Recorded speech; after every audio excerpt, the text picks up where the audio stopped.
오늘은 하나님의 위로라고 하는 말씀의 제목으로 사도행전 강의를 계속 진행하도록 하겠습니다. 우리의 주인공인 사도 바울은 아테네를 떠나서 고린도라고 하는 도시로 전도를 하기 위해 이동하게 되어지죠.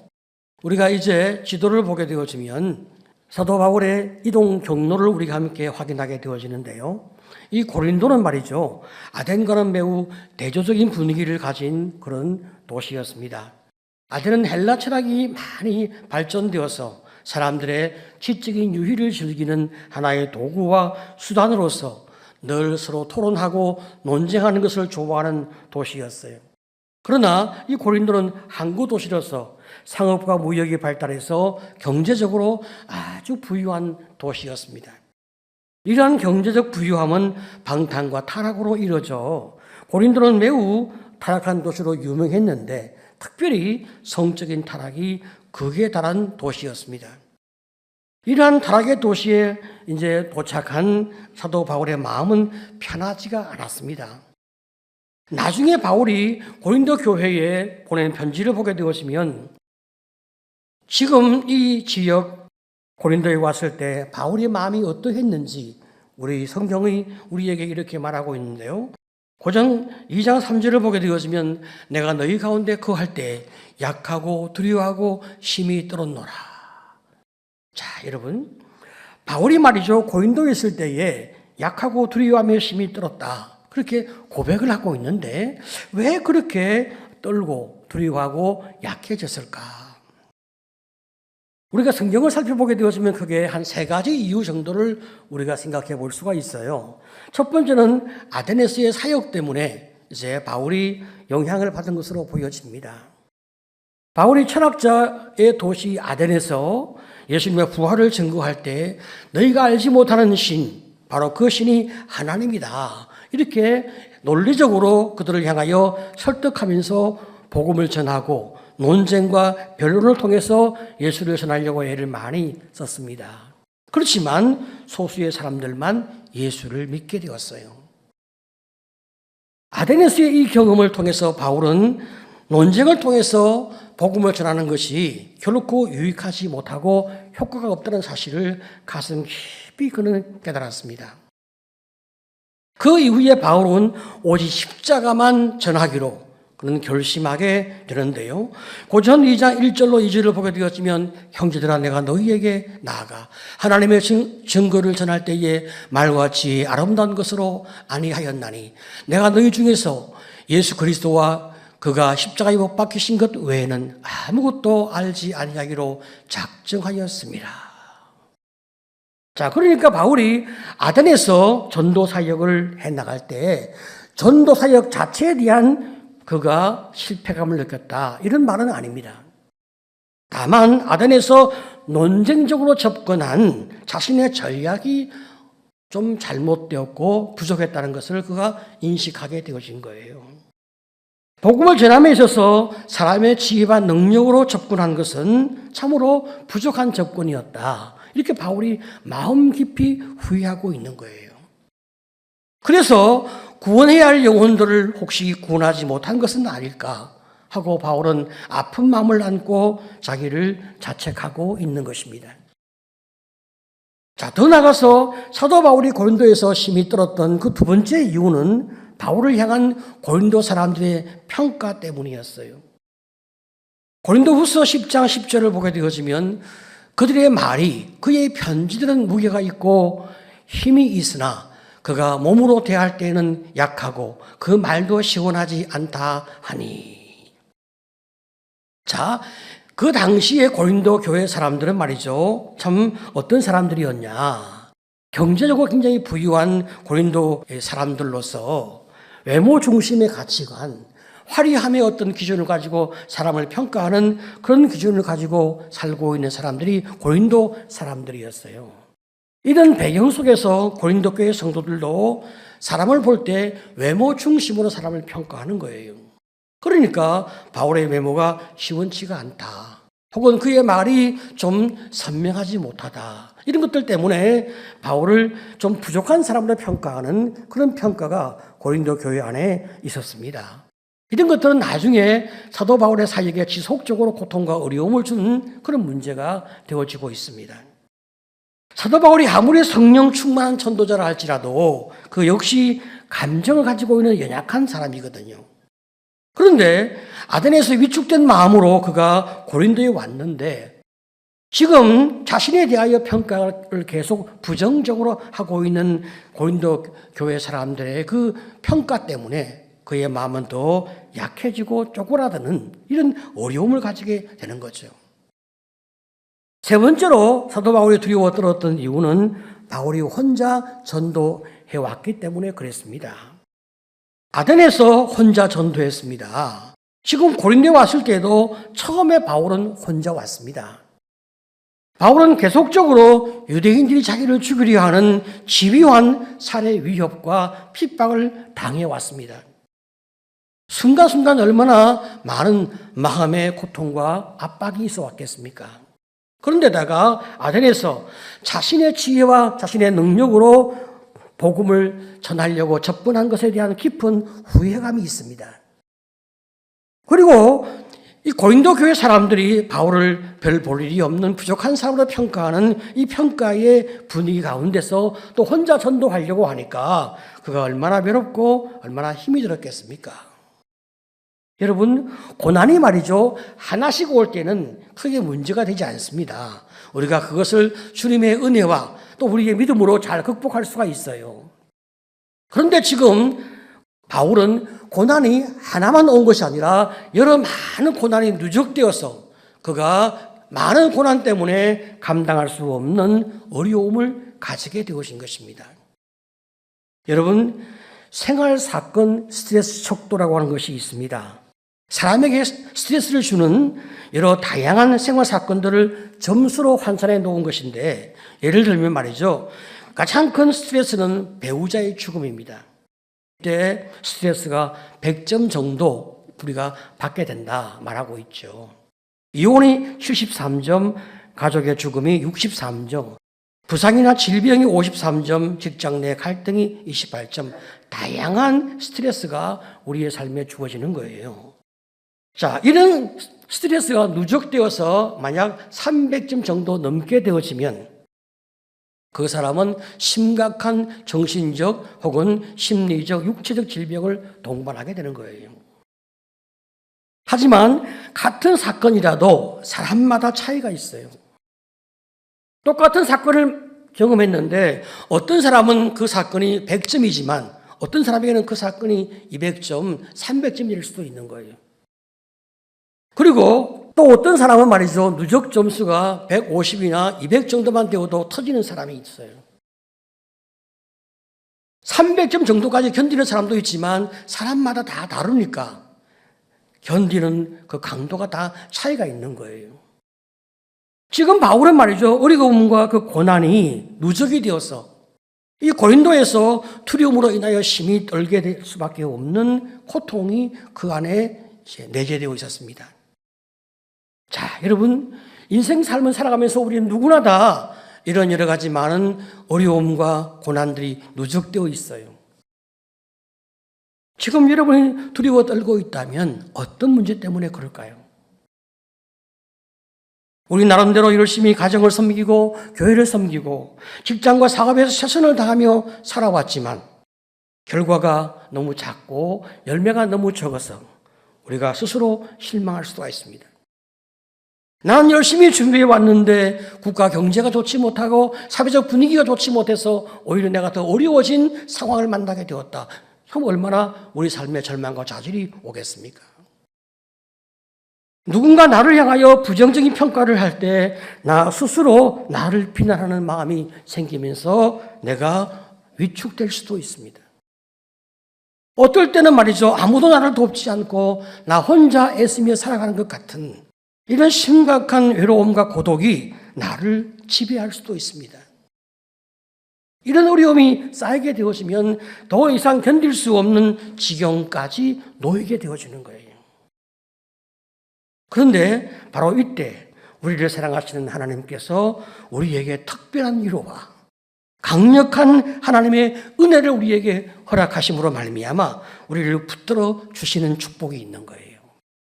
믿으시기를 축복합니다. 그러면 말이죠. 지금 이제 누적된 고난으로 말미암아 두려워 떠는 바울을 하나님은 어떻게 도우시고 계신가?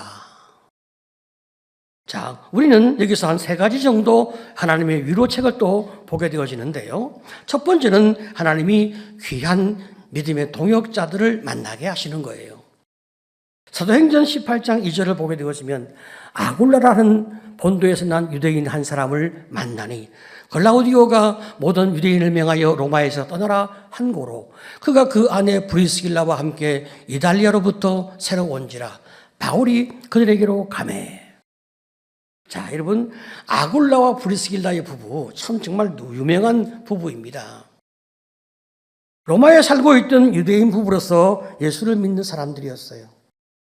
그런데 글라우디오 황제가 유대인들을 로마에서 추방하는 명령을 내리니까 로마에서 떠나게 되어진 거죠. 그 이유는 말이죠. 당시 유대인들이 로마에서 많은 소동을 일으켜서 어쩔 수 없이 로마에서 추방되어진 거죠. 이 아굴라 부부는 로마에서 추방되어서 고린도로 오게 되었는데 이 고린도에서 바울을 만나게 되어진 거예요. 아굴라 부부와 바울은 직업도 같았습니다.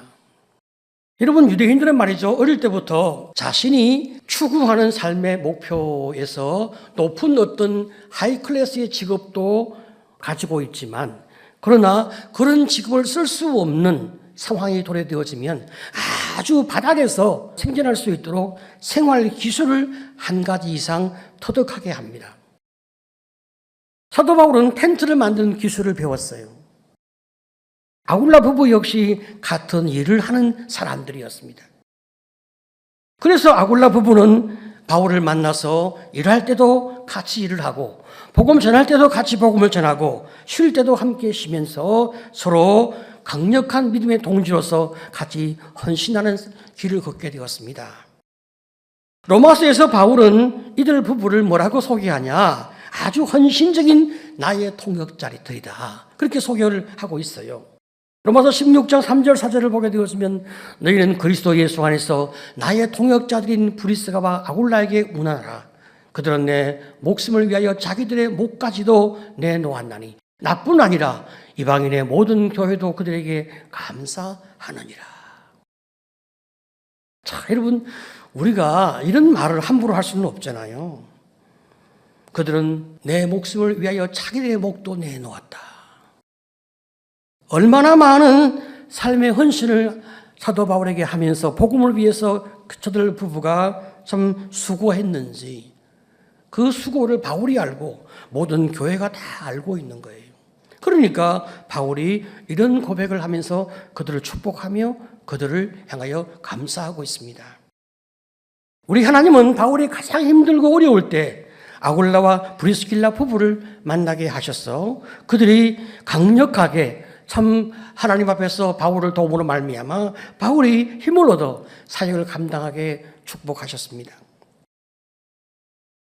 여러분, 우리가 말씀에 순종하고 믿음으로 살려고 아무리 애를 써도 우리 생각한 대로 잘 되지 않을 때 마음이 위축되어지고 그리고 우리의 믿음도 작아지고 자신감도 잃어버리고 마침내 이 땅에서 살아가는 하루하루가 두려워 떠는 그런 날이 우리에게 올 수도 있어요. 우리가 이렇게 참 삶이 너무 힘들어지고 삶이 너무 곤고해지게 되어지면 어떻게 우리가 살아야 할지를 모르는 거예요. 자, 이렇게 힘들 때 우리가 하나님을 의지하게 되어지면 하나님은 우리를 위로하시기 위하여 생각하지 못했던 믿음의 동지를 준비시켜 준다는 사실입니다.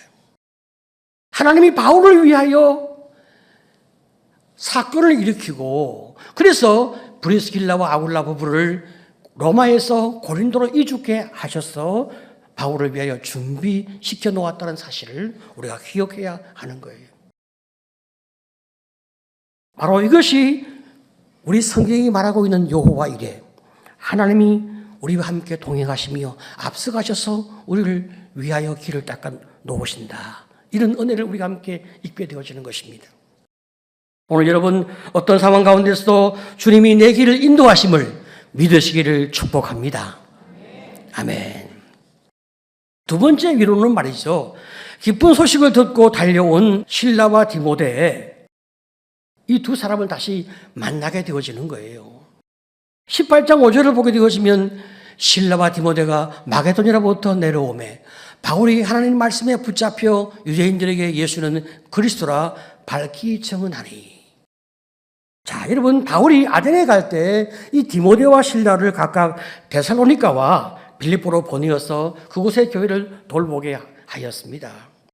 이제 두 사람이 사역을 다 마무리하고 고린도에 와서 바울의 사역에 함께 동참하려고 하는 거예요. 두 사람이 다시 함께 하게 되어진 것만으로 바울은 너무나 위로와 큰 힘을 얻었습니다. 그렇지만 그 정도의 위로와 힘을 하나님이 주시는 것으로 만족하지 않으시는 거예요. 얼마나 바울이 큰 힘을 얻게 되는지요. 두 사람이 바울에게 엄청난 기쁨의 소식을 안겨주는데요. 그것은 디모데가 먼저 데살로니가 교회 성도들의 신앙생활에 대한 보고를 하게 되었습니다. 이 성도들이 얼마나 믿음의 생활을 잘 감당하는지 믿는 자의 본이 되어서 그 지역에 있는 수많은 사람이 예수 믿는 사람을 보고 감동하는 감동의 소식을 지금 디모데가 전해준 거예요. 여러분, 우리가 말이죠, 자식을 키우는데 부득이한 사정으로 이 자식을 잠깐 놓고 우리가 다른 데 가 있다고 합시다. 근데 이 아이들이 잘 커서 자기 사역을 잘 감당할 뿐 아니라 그 아름다운 삶의 소식이 들려지기를 그 아이들이 주변의 사람도 잘 도와서 모든 사람이 이 아이들을 칭찬하고 있다. 우리가 그런 소식을 듣게 되었으면 얼마나 흐뭇하고 얼마나 감동을 받겠습니까? 믿음으로 전도하고 믿음으로 그들을 양육했습니다. 그리고 이제 바울은 떠나왔습니다. 그런데 그 성도들이 예수를 너무 잘 믿고 그 삶의 실천들이 너무 아름다웠어. 주변에 있는 많은 사람이 예수 믿는 자의 삶에 대한 그 감동으로 더 많은 믿음의 확장이 이루어지고 있다. 얼마나 참 큰 축복입니까? 근데 그뿐만 아닙니다. 이 사람들이 바울을 너무 사랑하고 바울을 너무나 그리워해서 바울을 위해서 기도하는 기도의 후원자들이 되기로 결심했다는 거예요. 여러분, 이 보고를 받게 되어질 때 바울이 영적으로 얼마나 그가 참 힘을 얻고 영적으로 얼마나 살아나는지요. 얼마나 그 영혼이 기쁘고 감사한 마음으로 그의 마음이 충만해지는지요. 지금 말이죠, 고린도에서는 바울을 우습게 여기고 있잖아요. 아무리 그가 열심히 사역해도 바울을 별 볼 일 없는 사람으로 생각하고 있는 그런 교회가 있는데 지금 데살로니가 교회는 바울을 너무나 사랑하고 사모하는 마음으로 기도의 후원자가 되어서 바울을 위해 열심히 기도하고 있으니까 얼마나 큰 은혜가 있습니까? 그래서 바울은 이제 그 교회를 향하여 보내는 편지에서 이렇게 말하고 있습니다. 데살로니가전서 3장 6절 7절을 우리 다 같이 한번 읽어보겠습니다. 시작. 지금은 디모데가 너희로부터 와서 너희 믿음과 사랑의 기쁜 소식을 우리에게 전하고 또 너희가 항상 우리를 잘 생각하여 우리가 너희를 간절히 보고자 함과 같이 너희도 우리를 간절히 보고자 한다 하니 이러므로 형제들아 우리가 모든 궁핍과 모든 환난 가운데서 너희 믿음으로 말미암아 너희에게 위로를 받았노라. 아멘. 지금 6절에 보면 말이죠. 뭐라고 얘기합니까?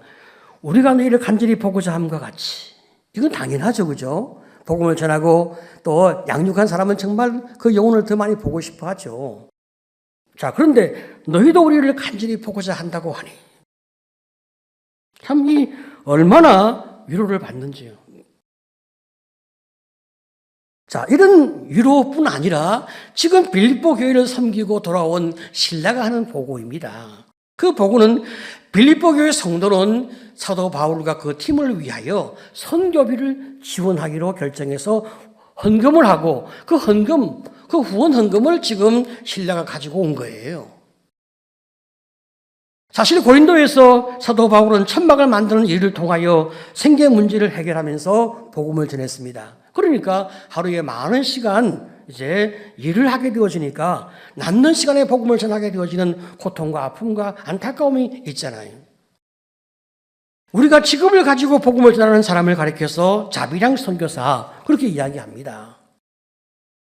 하지만 더욱 효과적으로 복음이 전파되어지려고 한다면 경제적 부분을 교회가 감당해 주게 되어지면 더 열심히 복음을 전할 수 있게 되어지는 거죠. 이 신라가 가지고 온 빌립보 교회 헌금으로 말미암아 바울 일행은 다른 일을 하지 아니하고 복음 전도에만 전력 투구하는 일을 하게 되었습니다. 이때로부터 바울의 사역에 다시 불이 붙기 시작하는 거예요. 사도행전 18장 5절 말씀 우리 같이 읽어보겠습니다. 시작. 실라와 디모데가 마게도냐로부터 내려오매 바울이 하나님의 말씀에 붙잡혀 유대인들에게 예수는 그리스도라 밝히 증언하니. 네. 바울이 힘을 얻어 전도하니까 참 얼마나 강력한 전도가 이루어지겠습니까? 그냥 그 마음에 불이 붙는 거죠. 그동안 힘들고 두려워 떨었고 약했던 마음이 많이 회복되어지고 치료되어지니까 강력한 힘을 가지고 열심히 복음을 전하는 은혜를 입게 되었습니다.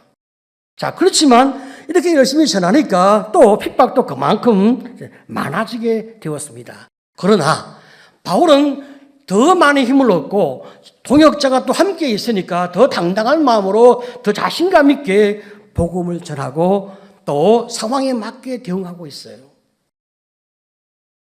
18장 6절을 보게 되어지면 그들이 대적하여 비방하기를 바울이 옷을 털면서 이르되 너희 피가 너희 머리로 돌아갈 것이요 나는 깨끗하니라 이후에는 이방인에게로 가리라 하고.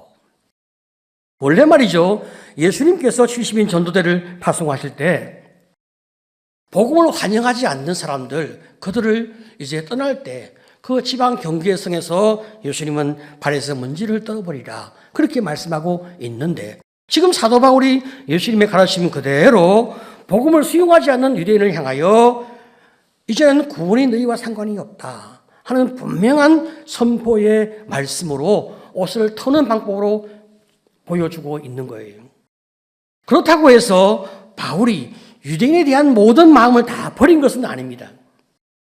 그는 동족의 구원을 위해서 자기 생명을 버려도 조금도 아깝지 않다 할 정도로 강한 민족에 대한 열정이 있는 사람이에요. 자, 그렇지만 전략적으로 지금은 유대인을 잠시 내려놓고 이방인 전도에 더욱 집중하려고 하고자 하는 그의 마음과 의지를 표현해주고 있어요.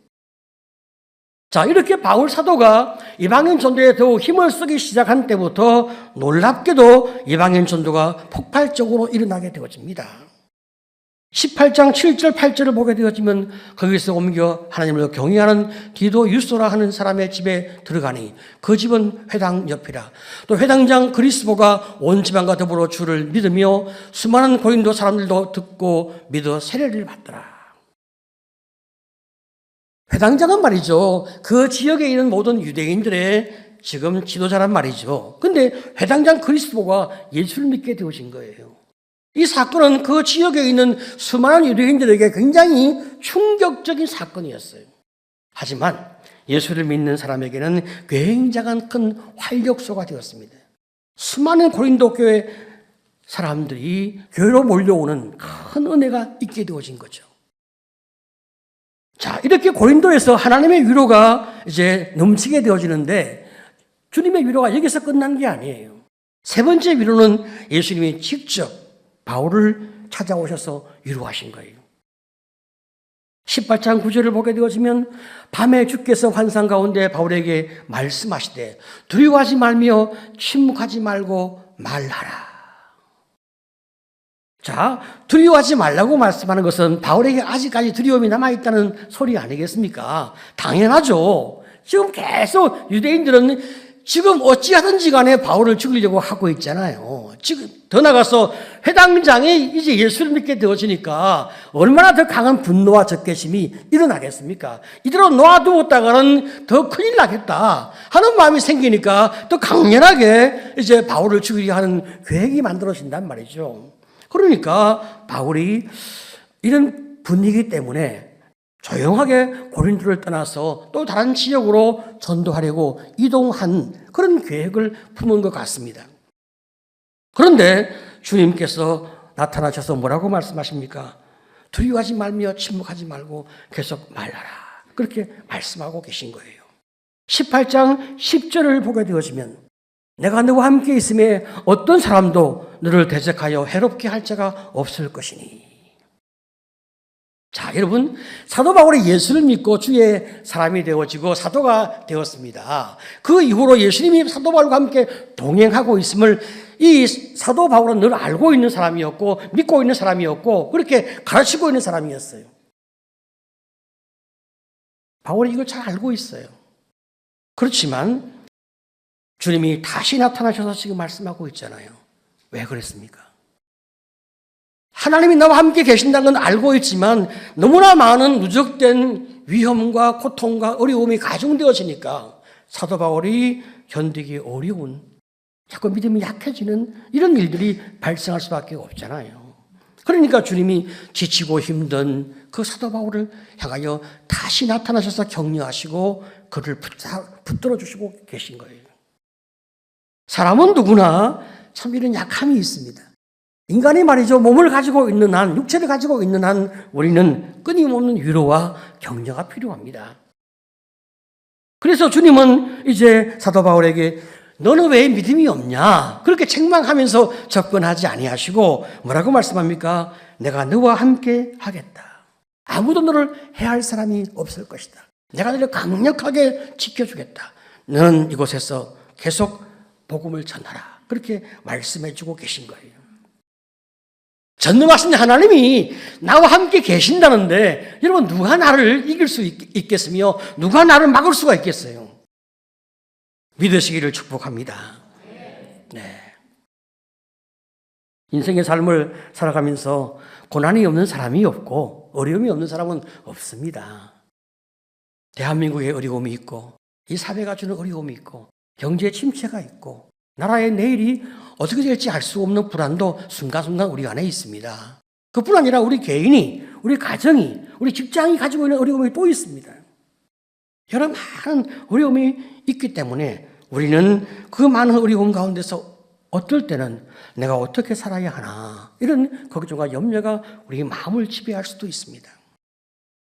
그때 우리가 주님을 향하여 머리를 숙이며 기도하고 하나님의 은혜를 구하게 되어지면 주님이 뭐라고 말씀합니까?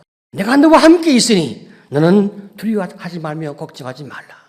아무도 너를 해치지 못할 것이니 너는 걱정하지 마라. 내가 너를 보호하며 지켜줄 것이다. 말씀하심을 믿으시기를 축복합니다. 아멘. 자, 하나님께서 이렇게 내가 너와 함께 하겠다. 임마누엘의 약속의 말씀을 사도 바울에게 분명히 말씀하면서 이제 이곳에서 계속 말씀을 전하라. 그렇게 이야기를 한단 말이죠. 그런데 주님은 하나 더 말씀하시는 거예요. 18장 10절을 보게 되었으면 이는 이 성중에 내 백성이 많음이라 하시더라. 네가 계속 이 땅에서 남아서 복음을 전해야 하는 이유는 이 땅에 내 백성이 많기 때문에 복음을 듣고 돌아와야 할 내 백성이 많기 때문에 너는 계속 이곳에서 머물러 복음을 전하라. 그렇게 주님이 당부하고 계신 거예요. 그래서 참으로 두려워 떨며 위축되어 있던 바울은 주님의 강한 위로와 그 힘을 얻고 다시 그 불심에 대하여 강렬한 소명감을 마음에 가지면서 1년 6개월 동안 고린도에 머물며 복음을 전하면서 놀라운 사역을 일으켜냅니다. 여러분, 두려워 떨던 바울에게 하나님의 위로가 얼마나 풍성하게 나타나고 있습니까? 복음을 위해 인생을 헌신한 바울에게 하나님이 참으로 모든 것에 함께할 수 있는 헌신된 동역자 아굴라 부부를 주었습니다. 실패한 것 같은 그때에 사역의 열매를 다시 확인시켜 주시면서 보람과 기쁨을 주시고 필요한 재정을 채워 주십니다. 믿음으로 하나님의 사랑하심과 전능하심을 다시 확인시켜 주시면서 걱정하지 말고 계속 너의 길을 가라고 말씀해 주고 계십니다.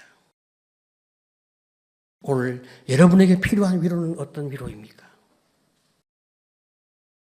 우리 하나님은 우리를 사랑하시기 때문에 모든 방법을 통하여 여러분과 저를, 우리를 위로하려 하심을 믿으시기를 축복합니다. 그분을 바라보고 은혜를 구하면, 어떤 상황에서도 주님을 바라보고 은혜를 구하면 하나님이 우리에게 필요한 위로를 채워주시며 우리의 삶의 길을 붙들어 주시는 겁니다. 오늘 여러분, 이렇게 우리가 주님 때문에 위로를 받고 나면, 우리가 주님 때문에 강한 은혜와 강한 위로 가운데서 우리가 회복되어지고 나면 주님은 우리에게 또 말씀하시는 거예요. 그 위로를 가지고 너희 가정을 위로하고 교회를 위로하고 이 백성을 위로하라 말씀하십니다. 우리가 참으로 하나님 앞에서 충만하기 위해서, 더 행복하기 위해서 주님이 주신 위로를 나만 가지고 사는 것이 아니라 그 위로를 내 주변에 있는 사람들과 함께 나눌 때 우리 하나님이 더 많은 위로와 더 많은 축복으로 우리의 삶에 함께 하심을 믿으시기를 축복합니다. 오늘 여러분, 힘들고 어려운 상황 가운데서, 힘들고 어려운 이 땅 가운데서 우리가 마음이 흔들리고 두려울 때가 순간순간 있습니다. 그때마다 하나님, 나를 위로해 주시옵소서. 하나님, 나를 붙들어 주시옵소서. 주님의 말씀 안에서 힘을 내어 믿음의 길을 갈 수 있도록 하나님, 나와 함께 주옵소서. 그 기도를 고백하면서 그 주님이 주신 위로와 힘을 가지고 내 주변에 사람을 일으켜 세워나가는 복된 성도로 사시기를 다시 한번 축복합니다. 아멘.